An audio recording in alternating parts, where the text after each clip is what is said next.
নং লোকসভাৰ ৰহা সমষ্টিৰ শিমলুগুৰি বজাৰত বিৰোধী ঐক্যমঞ্চৰ প্ৰাৰ্থী প্ৰদ্যুৎ বৰদলৈৰ হৈ অখিল গগৈ নিৰ্বাচনী প্ৰচাৰ। নিৰ্বাচনৰ দিন চমু চাপি অহাৰ লগে লগে প্ৰাৰ্থীসকলেও ধাৰাবাহিকভাৱে নিৰ্বাচনী প্ৰচাৰত ব্যস্ত হৈ পৰা পৰিলক্ষিত হৈছে।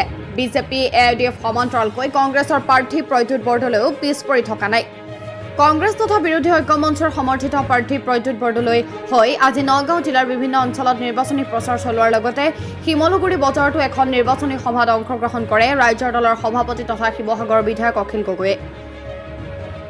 প্ৰমীলা মণ্ডল কংগ্ৰেছৰ আবুল মজিদৰ সভাপতিত্বত অনুষ্ঠিত হোৱা সভাখনত বিধায়ক অখিল গগৈয়ে বিজেপি আৰু AIDF দলক লগতে সুৰেশ বৰা আৰু আমিনুল ইছলামক ক্ষুদ্ৰ সমালোচনা কৰে। বিজেপিৰ নিৰ্বাচনী সভাত বহুতে 500 টকাৰ লালসাত যায় বুলিও মন্তব্য কৰে বিধায়ক অখিল গগৈয়ে। তেওঁ লগতে কয় বিজেপি যদি পুনৰ ক্ষমতালৈ আহে ধৰ্মনিৰপেক্ষ বদলাই হিন্দু ৰাষ্ট্ৰ কৰি পেলাব। তেওঁ লগতে আৰু কয় যে মুছলমানসকলে যদি হাতৰ কুঠাৰ যদি ভৰিত নামাৰে আৰু দেশ জাতি ৰাইজ সংবিধান যদি বচাব লাগে তেন্তে কংগ্ৰেছত ভোট দিয়ক।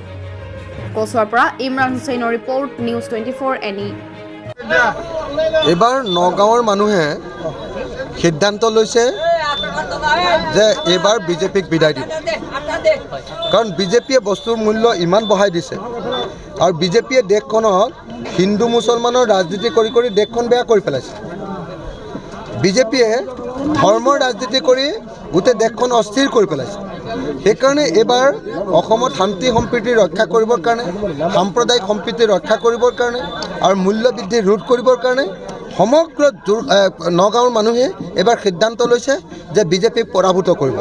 সেইকাৰণে দেখিছে ৰাতি 10 বজাতো হাজাৰ হাজাৰ মানুহ ৰৈ আছে। ৰাতি 10 বজাতো সকলোৱে কৈছে যে আমি এইবাৰ বিজেপিক পৰাভূত কৰিবই লাগিব, নহ'লে আমাৰ দেশৰ সংবিধানখন তেওঁলোকে বদলাব, দেশৰ গণতন্ত্ৰ তেওঁলোকে ধ্বংস কৰি পেলাব। সেইকাৰণে বিজেপিক বিদায় দিবৰ কাৰণে গোটেই দেশৰ জনগণ, গোটেই ৰাজ্যৰ জনগণ আৰু গোটেই নগাঁৱৰ মানুহ ঐক্যবদ্ধ হৈছে আৰু আমি এইবাৰ বিজেপিক পৰাভূত কৰিম। আমি নগাঁৱত এইবাৰ বিজেপিৰ বিৰুদ্ধে 2 লাখ ভোটত জিকিম। প্ৰদ্যুৎ বৰদলৈ 2 লাখ ভোটত জিকিব। সব মানুহে প্ৰদ্যুৎ বৰদলৈক ভোট দিবলৈ এক্সাইটেড হৈ ৰৈ আছে। হিন্দু, মুছলমান, খ্ৰীষ্টান, জৈন, বৌদ্ধ, শিখ সব মানুহে একেলগতে কৈছে যে এইবাৰ আমি আমাৰ দেশক ৰক্ষা কৰিবৰ কাৰণে বিজেপিৰ বিৰুদ্ধে আৰু কংগ্ৰেছ দলৰ হাতৰ চিনত ভোট দি বিৰোধী ঐক্যমঞ্চৰ প্ৰাৰ্থীজনক জয়ী কৰিব লাগিব। ধন্যবাদ।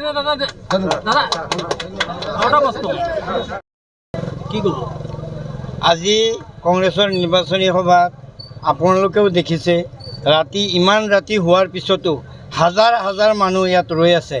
এইসকল মানুহ অহা 26 তাৰিখত কংগ্ৰেছৰ হাতৰ চিনত ভোট দিবলৈ অতি আগ্ৰহেৰে অতি হেৰিৰে বাট চাই আছে।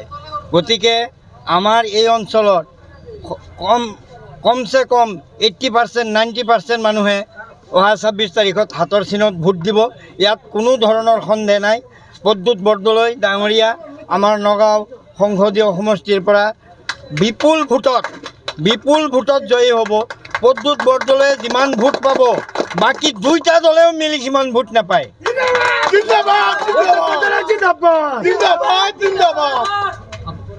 কিমান ভোটত জয় হ'ব বুলি আপুনি ভাবিছে? কিমান ভোটত মানে কিমান ভোট পুল হয়, ৰাইজৰ উৎসাহ উদ্দীপনা দেখি মই এইটোৱেই কথা ক'লোঁ যে বাকী 2টা দলে যিমান ভোট পাব অকল প্ৰদ্যুৎ বৰদলৈ সিমান ভোট পাব।